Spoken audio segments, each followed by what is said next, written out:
इस अनैतिक कृत्य के बाद जिस प्रकार का संकट होरी के परिवार पर आता है उसको हम देख रहे थे। एक तो गोबर कहीं भाग गया है इस घटना के बाद, और ये जो लड़की है उस लड़की को बड़ा दिल करके होरी ने और उसकी पत्नी धनिया ने स्वीकार कर लिया है। हाँ, हालांकि शुरुआत में उनको बहुत गुस्सा आया इस बात का। धनिया को भी आता है कि इसी लड़की ने हमारे बेटे को फंसाया और ऐसी घटना हुई, लेकिन मानवीयता के स्तर पर पूरी और धनिया उसको स्वीकार लेते हैं और अपने घर पर पनाह देते हैं। तो हम देखते हैं कि उसे बच्चा भी होता है। गांव में पंचायत भी इस तरह से बिठाई जाती है कि इस लड़की ने केवल भोला के परिवार को ही नहीं बल्कि पूरे गांव को जो है वो बदनाम किया है। इस अनैतिक कृत्य से समाज में एक गलत प्रकार का संदेश जाएगा कि अगर इस प्रकार का कृत्य कोई करता है तो उसको माफ कर दिया जाता है। तो ऐसा उसको ये जिस प्रकार से हुआ है ये घटना, इस घटना से पंचायत बिठाई जाती है और पंचायत उसको दंड लगाती है। होरी को दंड लगाती है। क्यों? क्योंकि होरी ने जो है उस लड़की को आश्रय दिया है। जिस लड़की ने गांव की बदनामी की, उस लड़की को इन्होंने आश्रय दिया है। तो गांव वालों का कहना है कि एक तो उसे घर से निकाल दिया जाए, और आपने इस तरह का आश्रय दिया है तो आपके बेटे का और इस लड़की का कृत्य, जुनिया का जो कृत्य है, वो समाज की दृष्टि से ठीक नहीं है। इसलिए आप पर इतने पैसे का दंड लगा दिया जाता है, और जैसे 200 रुपए का दंड भरना और बाकी अनाज जो है वो देना। अब होरी की परिस्थिति नहीं है ये भरने की। होरी गरीब है। गरीब है मतलब वो किसी भी अन्याय अन्याय को सहन कर सकता है। जो भी उस पर लाद दो उसको चुपचाप सहन कर सकता है। तो ये उनको पता ही है, इसलिए जितना शोषण हो सके उसका कर लेते हैं। तो ये अपनी हैसियत नहीं होने के बावजूद भी इस दंड को, इस अन्याय को न्याय के रूप में, क्योंकि पंचायत को सर्वश्रेष्ठ मानता है, धनिया इसका विरोध करती है, लेकिन उस विरोध को होरी भी जो है वो स्वीकारता नहीं। होरी कहता है कि ठीक है, अगर हमसे इस प्रकार की गलती लोग मानते हैं कि हमने उसको आश्रय दिया है, अगर हमने ये आश्रय देकर गलत किया है, लोगों की नजर से गलत लगता है, अपमानजनक लगता है, तो हम ये डांड और अनाज, जितना है, पैसा तो अभी है नहीं, और जितना अनाज लेकर इनको जाना हो, जितना घर में पड़ा हो वो लेकर जाओ। अब वो सब का सब अनाज जो है वो दंड के रूप में भर देता है। अब घर में खाने के लिए तक वो कुछ नहीं रखता है, तो धनिया बीच में रोक देती है कि भाई थोड़ा, हम क्या, हमें क्या, आप जो है वो भूखा मारोगे परिवार को। ये सब कहाँ का धर्मात्मा बने हुए हैं आप? कैसे धर्मात्मा बने हुए हैं आप? न्याय अन्याय की बात को समझ पाते या नहीं पाते? अगर पंचायत कोई न्याय दे रहा है, इसका वो मतलब वो न्याय हमेशा संगत ही हो, ऐसी बात नहीं है ना। गरीबों के साथ अलग न्याय किया जा रहा है, तो इस अन्याय का विरोध करना चाहिए हमें, लेकिन वो करता नहीं, उसको स्वीकारता है। दूसरी बात, भोला घर पर आता है, और इस भोला की जो गाय उन्होंने उधार ली थी, गाय तो मर चुकी और उसको मार दिया गया विष देकर। वो किसने कृत्य किया? तो भोला के भाई नहीं किया है, ये होरी के भाई नहीं किया है, हीरा ने किया है। गाय तो मर चुकी, लेकिन जो 100 रुपए उधार रखे थे वो मांगने आ जाता है होरी, ये भोला।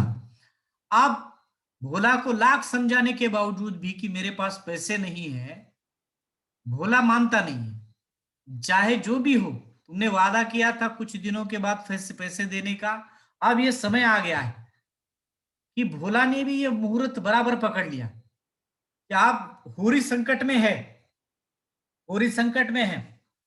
अब इसी समय जो है उसको पैसे मांगना है।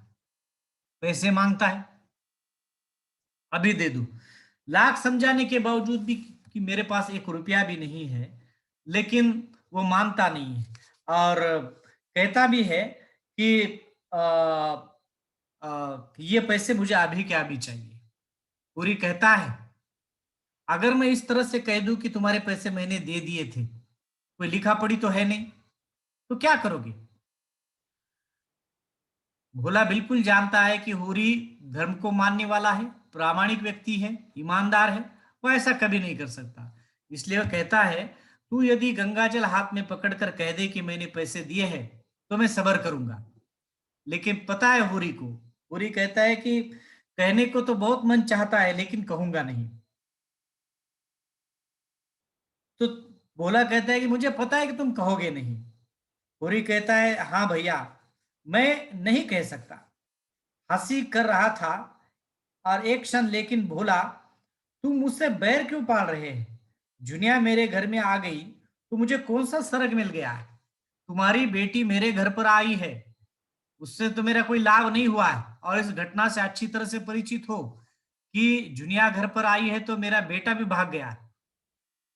जुनिया ने मैंने आश्रय दिया है, इससे मुझे क्या फायदा हुआ है? धनिया कहती भी है, मिल गया स्वर्ग। महतो बैल मांग रहे हैं तो दे दो, ये मांग रहे हैं बैल, पैसे के बदले में तो दे दो। हमारे हाथ तो कट नहीं काट लेंगे। अब तक अपनी मजदूरी करते थे, अब दूसरों की भी मजदूरी करेंगे। मैं जानती थी यह हमारे बैरी है, नहीं तो गाय लेकर अपने सिर विपत क्यों लेती? उसी निगोड़ी का पोरा जिस दिन से आया है घर, तहस नहस हो गया है। तो ये जब से आई है जुनिया घर में, ये जो गाय हमने लाई थी, तब से इस प्रकार की अपशकुन बातें हमारे साथ हो रही हैं। होरी कहता है, लड़का हाथ से गया, 200 रुपया डांड अलग भरना पड़ा।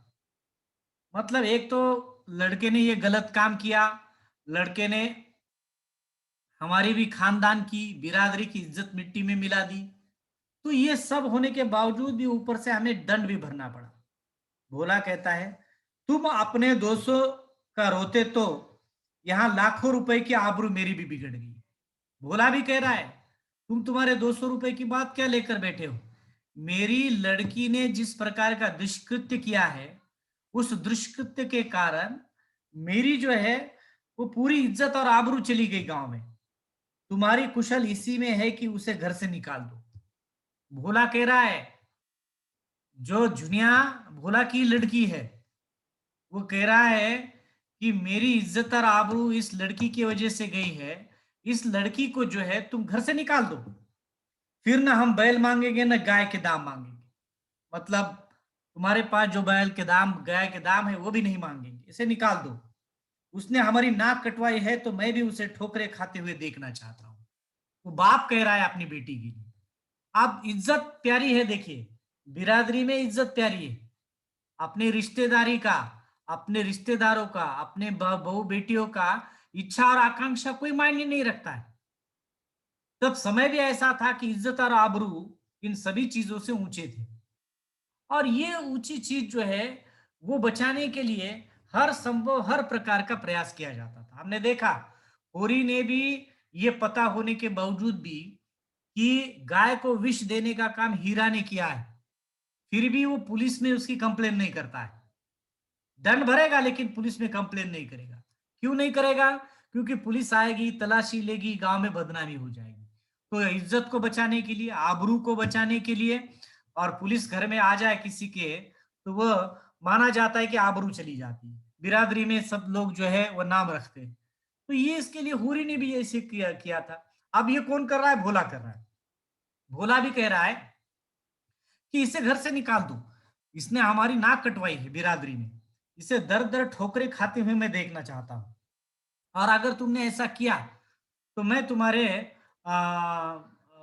गाय के पैसे माफ कर दूंगा। पूरी कहता है, क्या कहते हो महतो, वो तुम्हारी बेटी है। बेटी के बारे में ऐसा कहते हैं कोई बाप? हाँ, वो मेरी बेटी है, लेकिन मुंहजली ने 7 पुस्तक का नाम डुबा दिया और तुम उसे घर में रखे हुए हो। ये छाती पर मूंग दलना नहीं तो और क्या है?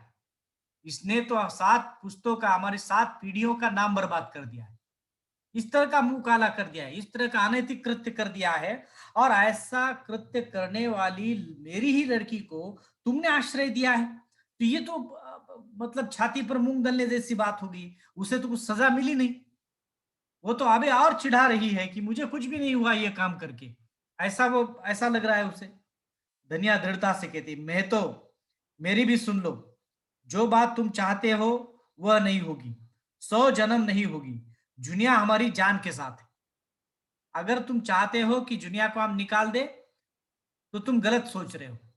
किसी भी प्रकार की परिस्थिति में हम जुनिया को घर से निकालेंगे नहीं, और चाहे जो भी हो, अब हमारी जान जो है वह उसका बेटा, गोबर के बेटे का जो जो है वो वंश उसके पेट में, तो वह हम उसे छोड़ेंगे नहीं। हम हमारी जान हम जुनिया हमारी जान के साथ है, वह कहती। भोला कहता है, तुम उसे घर से नहीं निकालोगे? धनिया, नहीं, तुम बैल ही तो ले जाने को कहते हो तो ले लो, अगर इससे तुम्हारी कटी नाक जुड़ती हो तो जोड़ लो, पुरखों के आबरू बचती हो तो बचा लो। तुम आप बूढ़े हो गए हो महतो, पर आज भी तुम्हें सगाई की धुन सवार है, फिर तो वो तो बच्चा है।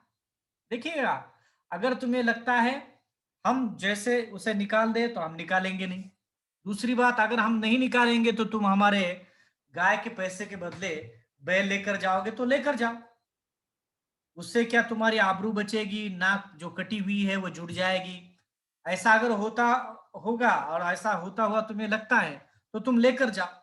तुम समझ लो थोड़ा सा, अब तुम बूढ़े होने को आए हैं, फिर भी तुम दूसरे शादी के बारे में सोचते हो, तुम्हें दूसरी शादी करनी है, और ये तो बच्चे हैं, ये तो बच्चे हैं, इन्होंने इस प्रकार की नादानी की है, तो इसमें कौन सी ऐसी बड़ी गलत बात हुई, कौन सी ऐसी गलत बात हुई? भोला कहता है, सुनते हो रही इसकी बातें, अब मेरा दोस्त नहीं, मैं बिना बैल लिए नहीं जाऊंगा। आप तो देखो इस तरह की ये बातें कर रही है कि वो उसे दुनिया को निकाल नहीं दोगी, तो ठीक है, अब ये बैल लेकर मैं चला जाता हूं। होरी कहता है, ले जाओ। बोला, फिर रोना मत कि मेरे बैल खो लिए हैं। होरी, नहीं रोऊंगा। भोला आगे बढ़ता है, तभी जुनिया बच्चे को गोदी के लिए तेजी से बाहर आती है और कंपित स्वर में कहती है, जुनिया कहती है, अपने बाप को ही कहती है, काका, लो इस घर में से मैं निकल जाती हूं, और जैसे तुम्हारी मनोकामना है उसी तरह भीख मांगकर अपने और अपने बच्चे का पेट पालूंगी। अगर आपको लगता है कि मेरी वजह से तुम्हारी नाक कट गई, तुम्हारी आबरू कट गई, या तुम्हारी बदनामी हो गई, तो मेरे किए की सजा इस दंपत्ति को क्यों दे रहे हो? मेरे किए की सजा ये गोबर के माता पिता या हुरी और धनिया को क्यों दे रहे हो? तुम्हारी यही मनोकामना है कि मैं यहां से निकल जाऊं, मैं निकल जाती हूँ, और भीख मांग कर अपना पेट बसर कर लूंगी, अपने और अपने बच्चों का। भोला गुस्से में आकर, दूर हो मेरे सामने से, भगवान न करे मुझे फिर तेरा मुंह देखना पड़े। उलझनी कहीं की, अब तेरे लिए डूब मरना ही उचित है। तू मेरे ना सामने से, नजरों के सामने से निकल जा, और तुमने जिस प्रकार का कृत्य किया है उससे तो मेरी और मेरी बिरादरी की नाक कट ही गई है, वो कभी मेरी इज्जत भरकर नहीं आएगी। इसलिए अगर तुम्हारे सामने एक ही मार्ग है, तुम भीख मांगकर दर दर मत भटको, डूब मरो कहीं पर जाकर। तुम मर गई तो ही मेरी इज्जत बच जाएगी। तभी धनिया दौड़कर जुनिया को पकड़ती है। धनिया, तू कहाँ जाती है बहू? चल घर में, ये तेरा घर है, हमारे जीते जी भी और हमारे मरने के पीछे भी। मुझ इस धौंस जमाता है नीच, ले जा, बैलों का रक्त पी ले। वो जुनिया को रोक लेती है, बड़ी मानवीयता का उदाहरण है, देखिएगा, अपने को संकट में रहने के बावजूद भी सत्य का और न्याय का पक्ष लेना और उसे आश्रय देना। वो कहती भी है कि अगर तुम्हें रक्त ले जाना है, ये बैल ले जाने, तो बैल लेकर जाओ, उनका रक्त पी लो, लेकिन हमारे जीते जी और हमारे मरने के बाद भी इस घर से जुनिया नहीं जाएगी। जुनिया का यही घर है। जुनिया रोती हुई कहती है, अम्मा, जब अपना बाप ही मुझे धिक्कार कर रहा है तो मुझे डूब ही मरने दो। मुझ अभागिन के कारण तो तुम्हें ही दुख मिला है। तुमने इतने दिन मुझे जिस प्रेम से रखा, मां भी नहीं रखती। मेरा सगा बाप ही चाह रहा है कि मुझे डूब मरना चाहिए, तो अब मैं लोगों से क्या अपेक्षा रखूंगी?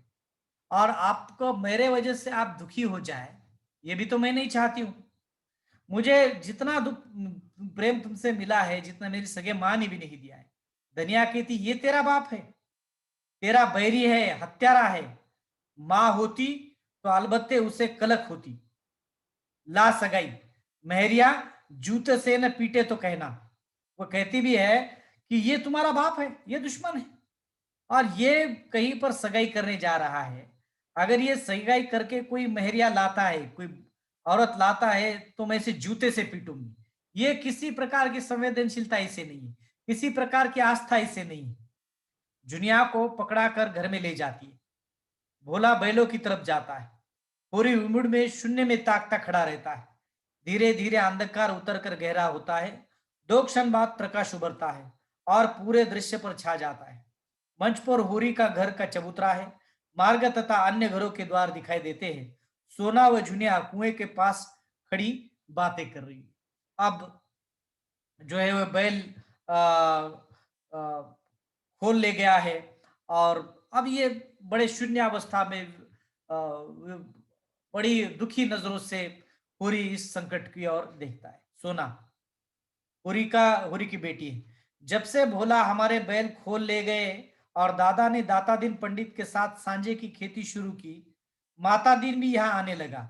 बड़ा खराब आदमी है। देखिए, अब तो पेट पानी के लिए कुछ करना पड़ेगा। अब तो बैल ही खोल लिए गए, अब तो अपनी खेती नहीं कर सकता।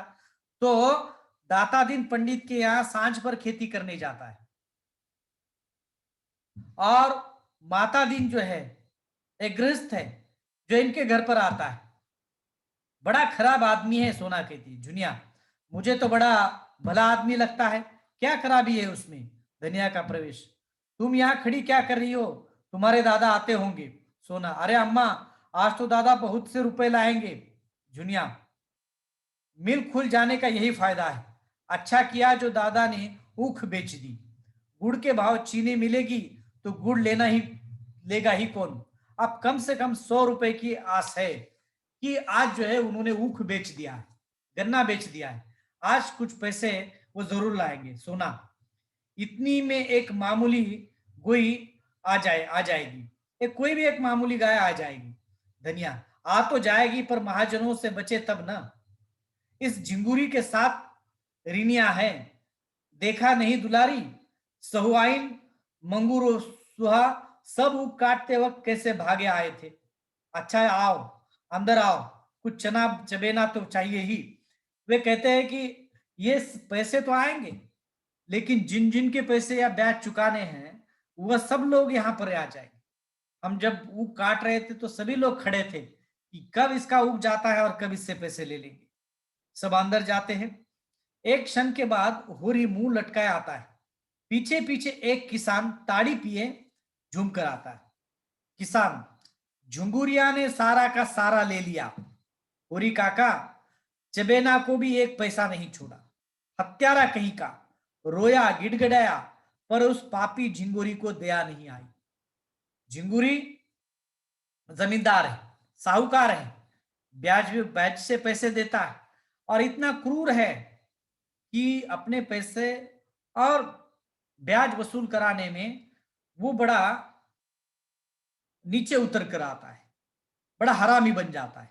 इसलिए वो किसान कहता है कि झिंगुरियों ने सारा का सारा ले लिया, कुछ एक अन्न भी खरीद सके उतना पैसा नहीं छोड़ा। हत्यारा कहीं का, रोया मैं बहुत गिर गया, लेकिन झिंगुर सिंह को मेरी कोई भी जो है वो दया नहीं आई। पूरी कहता है, ताड़ी पिए हो, उस पर कहते हो एक पैसा भी नहीं छोड़ा। शराब तो पी है और उस पर कह रहे हो कि पैसा नहीं छोड़ा। किसान कहता है, सांझ हो गई, जो पानी की बूंद भी कंठ तले गई हो, तो गौमांस बराबर एक इकन्नी मुंह में दबा ली थी, इसकी ताड़ी पी ली। सोचा साल भर पसीना गारा है तो एक दिन ताड़ी पी लूं, मगर सच कहता हूं नशा नहीं है। एक आने में क्या नशा होगा? हाँ, झूम रहा हूं जिससे लोग समझे खूब पिए हैं। बड़ा अच्छा हुआ काका, बेबाकी हो गई। 20 लिए थे, उसके 160 भरे हैं, कुछ हद है? देखो, जब होरी कहता है कि सब लूट लिया, पैसा नहीं दिया झिंगुरी सिंह ने, तो ये ताड़ी कैसे पी ली, ये शराब कैसे पी ली? वह कहता है कि चवन्नी मैंने मुंह में छिपा के रखी थी, और दिन भर कष्ट करके, इतना परिश्रम करके खेत में हमने कुछ उगाया, आशा थी कि कुछ मिलेगा, लेकिन कुछ मिला नहीं। तो इस एकाएकी ताड़ी पी ली थी, ताकि लोग, और ये झूम रहा हूं, इसका मतलब ऐसा है, ऐसा नहीं है कि मैंने बहुत पी ली है, कोई भी नशा नहीं है, उतनी छोटी सी, इतनी छोटी शराब पीने के बाद नशा थोड़ी होता है, लेकिन लोग समझे कि मैंने बहुत पी है, इसलिए अच्छा हो गया, सबका सब लूट लिया झिंगुरी सिंह ने। रुपए कितने लिए थे? 20 रुपए लिए थे। वसूल कितने किए?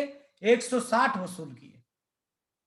मतलब जिस प्रकार से ब्याज के नाम पर लोगों के आर्थिक अभाव को देखकर झिंगुरी सिंह हो या इस प्रकार के जमींदार हो, जैसे शोषण करते हैं, जिस प्रकार का आर्थिक शोषण इनका होता है, क्यों होता है? क्योंकि आवाज नहीं कर सकते, ये कोई क्रांति नहीं कर सकते, ये कोई विरोध नहीं कर सकते, इनका खून खोलेगा नहीं, ये परिस्थिति से गरीब है इसलिए, और ये आक्रामक नहीं है क्योंकि नौकर है। तो एक सधन संभ्रांत वर्ग के खिलाफ ये कोई आवाज नहीं कर सकते, इसलिए देखो, हद हो गई लूटने की। 20 रुपए को 160 रुपए तक का ब्याज लगाकर उन्होंने वसूल कर लिया। ऐसा बोलते बोलते हुए वो रोने लगता है। पूरी एक क्षण उसे देखता है, तभी वहां रूपा आ जाती है और चिल्लाती है, रूपा, दादा आ गए, दादा आ गए। अंदर आती है, और दूसरे दूसरी क्षण सब आती है। रूपा पानी लिए, सोना चिलम लिए, धनिया चबेना और नमक लाई है। जुनिया भी चौकट पर खड़ी है। सब मुस्कुराकर उत्सुकता से देखते हैं। ये सब क्यों? ये सब इसलिए कि अभी जो आए हैं, दादा आए हैं, मतलब होरी आया है, तो अब ये पैसे लेकर आया होगा, अब ऊख बेच दी और पैसे लेकर आया होगा। इसी खुशी में और उत्सुकता में जो है वह सब बाहर आते हैं। जुनिया भी चौकट पर खड़ी है, सब मुस्कुराते उत्सुकता से देखते हैं, पर होरी बैठे बैठे उदास दिखता है, ग्लानिग्रस्त है, गुमसुम बैठा हुआ है। धनिया कहती है, कितने की तौल हुई? ऊख की तौल मतलब कितना ऊख जो है बेचा गया? होरी कहता है 120 मिले, पर सब वही लूट गए, थैला भी नहीं बचा। 120 रुपए का ऊख चला मिले, लेकिन वही सब के सब बांटे गए, 1 रुपया भी नहीं बचा, सब सन्न रह जाते। धनिया, क्या एक ढीला भी नहीं बचा? नहीं। धनिया तेज होकर, तुम जैसा घामड़ आदमी भगवान ने क्यों रचा है? उठाकर सारे रुपए बहनों को दे दिए। अब गुई कहां से आएगी? हल में क्या तुम मुझे जोतोगे या आप जोतोगे? मतलब सबका सब पैसा वो भोला को दे दिया तुमने, कुछ भी नहीं रखा। अब कहां से गाय आएगी और कहां से जो है वह हल जोतेगा? एक तो बैल नहीं है, अब एक मैं जोत लूं या तुम जोतोगे? कौन जोतेगा? क्या रह जाएगा अपने पास? पूरी कहता है, जो होगा देखा जाएगा। कर्म पर विश्वास है, नसीब पर विश्वास है, जो होगा सो आगे देखा जाएगा। धनिया, कैसे देखा जाएगा? पूस की ठंड है और किसी के देह पर लत्ता नहीं है, ले जाओ सबको और नदी में डुबो दो। ठंड के दिन है और किसी के शरीर पर कपड़े का एक चीथड़ा भी नहीं है, तो कहां से हम, मतलब कपड़े भी नहीं है घर पर, देह पर कपड़ा नहीं है, लत्ता नहीं है। ऐसा करो, सबको ले जाओ और नदी में डुबा दो, हमें मार दो, हमें तो कोई जीने का अधिकार ही नहीं है। हम जो कमाते हैं वही हमें मिल नहीं पाता है, तो फिर हमारे जीवित रहने का फायदा क्या है? हमें डुबा दो गंगा में ले जाकर। पूरी सिर झुकाए हुए, मजदूरी तो मिलेगी, मजदूरी करके खाएंगे, भले खेत जोत नहीं पाए चलेगा, लेकिन आप कहीं पर मजदूरी करने के सिवाय कोई विकल्प नहीं है, कहीं मजदूरी करके खाएंगे। कहां से इस गांव में मजदूरी, और कौन मुंह लेकर मजदूरी करेंगे, महतो नहीं कहलाते। अब कहां से ये मजदूरी देंगे लोग। एक तो लोगों में हम लोगों ने हमें बिरादरी से बाहर कर दिया है, दुनिया को घर में रखा है इसलिए। और दूसरी बात यह है कि मजदूरी भी तो कहां मिलेगी, और कौन देगा मजदूरी ऐसी परिस्थिति में। पूरी चिलम के कष्ट लगाता हुआ, मजदूरी करना कोई पाप नहीं है। मजदूर बन जाए तो किसान हो जाता है, किसान बिगड़ जाए तो मजदूर हो जाता है। मजदूरी करना भाग्य में न होता तो आज यह सब विपदा क्यों आती, क्यों गाय मरती, क्या लड़का नालायक निकलता। मजदूरी करना कोई छोटी बात नहीं है, वह कहता है। परिस्थिति के अनुसार किसान मजदूरी करता है, मजदूर किसानी करता है, ये होता ही। हमारे भाग्य में ही अगर ये लिखा है कि हम इस प्रकार की परिस्थिति हम पे हमारे नसीब में हो, हमारे जीवन में हो, तो और क्या कर सकते, तो और क्या कर सकते। इसलिए जैसे विपदा ये आता तो संकट आना ही था, तो भाग्य में आ गया ऐसा कि गाय मर गई, गाय का मर जाना, लड़के का नालायक निकलना, ये तो हो ही गया। अब क्या है, तो भाग्य को वो दोष देता है, भाग्य को। धनिया एकदम, तुम सबकी सब क्यों घेरे खड़ी हो। होरी की ओर देखते, झिंगुरी से तुम कह देते कि 1 रुपया मुझे दे दो, नहीं तो 1 पैसा नहीं दूंगा, जाकर अदालत में ले लेना, तो वो जरूर दे देता। अरे कुछ तो पैसे रख लेते,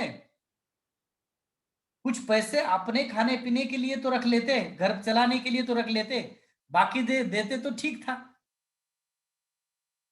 होरी कहता है लजाकर, हाँ यह तो चूक हो गई, बहुत होता बकाया, पर 2-4 आने सूद ले लेते, मगर आप तो चूक हो गई है।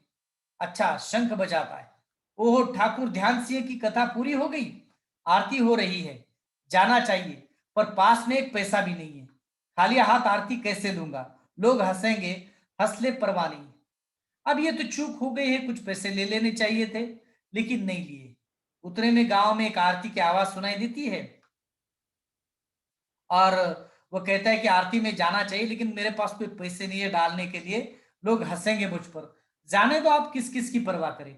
अत्यंत धार्मिक प्रवृत्ति का और नेक मार्ग पर चलने वाला होरी ये पात्र है। दृढ़ता से बाहर जाता है, अंधकार उतरने लगता है। 2 क्षण के बाद प्रकाश होने पर कोई व्यक्ति होरी को उठाए लाते हैं। धनिया, रूपा, सोना, झुनिया सब रोती हुई साथ आती है। धनिया खाट लाकर बिछाती है, रोती है। अचानक से कोई व्यक्ति बाहर से होरी को उठा कर लाता है, गोद में उठा कर लाता है। सब घबरा जाते हैं और उसे खटिया पर लिटा दिया जाता है। धनिया कहती, अरे सोना, दौड़कर पानी ला और जाकर शोभा से कह दे दादा बेहाल है। हाय भगवान, अब मैं कहां जाऊं, अब मैं किसकी होकर रहूंगी, कौन मुझे धनिया कहकर पुकारेगा। एकदम से विलाप करने लगती है कि क्या हो गया। जाकर अपने बेटी को कहती है कि जाकर चाचा को बुला ले आए। सुना कि वो बेहोश हो गया है, क्या हो गया पता नहीं है। तो वह विलाप करने लगती है, उसे बड़ा दुख होता है। पटेश्वरी गांव का पटवारी वहां आता है। क्या करती है धनिया, होश संभाल, होरी को कुछ नहीं हुआ, गर्मी से अचेत हो गए हैं, अभी होश आ जाता है। वह कहता है कि होरी को कुछ नहीं हुआ है, वो बेहोश हो गए हैं गर्मी के कारण, इतना रोने विलाप करने की आवश्यकता नहीं है। धनिया कहती है कि क्या करूं लाला, जी नहीं मानता, भगवान ने सब कुछ कर लिया, मैं सबर कर गई, अब सबर नहीं होता, हाय रे मेरा हीरा। वो कहता है कि नहीं, आप कुछ नहीं हो सकता। आप अब तक जितना अन्याय और अत्याचार हमारे परिवार पर होता रहा, मैं सहती रही, मैं सहती रही। जिस तरह का भगवान हमसे बदला लेते जा रहा था, जिस तरह का शोषण हमारा होता रह रहा था, ये सभी घटनाओं को सहने की एक ताकत मैंने लाई थी, लेकिन अब ये कहां से लाई जाए, अब तो मैं ये सह नहीं पाऊंगी। सोना पानी लाती है, लाला छींटे देते हैं, धनिया व बेटियां हवा करती है। होरी आंखें खोलकर उड़ती नजर से ताकता है। धनिया विवल होकर लिपट सी जाती है उससे। धनिया, अब कैसा है जी तुम्हारा, मेरे तो प्राण नौ तो समा गए थे। वह कहता है तुम्हारा जी कैसा है, अब कैसा लगता है, मेरे तो प्राण ही निकल गए थे। होरी कातर स्वर में कहता है, अच्छा हूं, न जाने कैसा जीव हो गया था, पता नहीं एकदम से कैसे चक्कर आ गया और क्या हो गया। धनिया ससने ताड़ना, देह में दम तो है नहीं, काम करते हो जान देकर। बच्चों का भाग था, नहीं तो तुम ही ले ले, नहीं तो तुम ले ही डूबे थे। देखिएगा, अच्छा हो गया, बच्चे का भाग्य था कि तुम बच गए। और ऐसी तुम्हारी तबीयत तो ठीक नहीं है, ऐसा कोई हट्टा कट्टा बदन है जो ये काम करने का, उसने भी काम करते हो। और ठीक है, बच्चों के कारण आपके प्राण बच गए। पटेश्वरी हंसकर, धनिया तो रो पीट रही थी। होरी कहता है, सचमुच रोती थी धनिया? धनिया, इन्हें बकने दो तुम, पूछे यह क्यों कागज छोड़कर घर से लौट दौड़ आए थे। पटेश्वरी, तुम हीरा हीरा कहकर रोती थी, अब लाज के मारे मुकरती है, छाती पीट रही थी। पटेश्वरी कहता है, हीरा हीरा कहकर रोती थी, अब लाज के मारे मुकरती है, छाती पीट रही थी। होरी करो स्वर में, पगली है और क्या, अब न जाने कौन सा सुख देखने को मुझे जिलाए रखना चाहती। वो तुम्हें हीरा कह रही थी, क्या मेरे लिए इतना रोना उसका जरूरी था?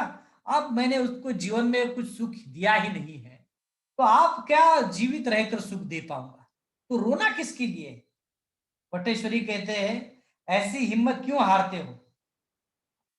ये जीवन में संकट किस पर नहीं आते, और तुम पर आ गए हो, तो ऐसी हिम्मत हार के क्या चलेगा, कैसा काम होगा? अच्छा तो मैं जाता हूं। जाता है। इसी समय कुत्तों के भौंकने की आवाज आती है। सभी उधर देखने लगते हैं। सहसा रूपा सोना उधर देखती है। रूपा चीखती हुई भागती है। रूपा, भैया आ गए, भैया आ गए। गोबर लौट कर आया, भागती है। सुना भैया, दो कदम बढ़कर रुक जाती है। धनिया विवल होकर, गोबर? धनिया घूंघट जुनिया घूंघट उठाकर देखती है और द्वार पर खड़ी हो जाती है। गोबर आता है, नया रूप नया रंग, शहरी कपड़े, आकर माँ बाप के चरण छूता है। गोबर कहता है, अम्मा। धनिया, गोबर बेटा, बेटा, बहुत दिन के बाद गोबर देखने को मिला है।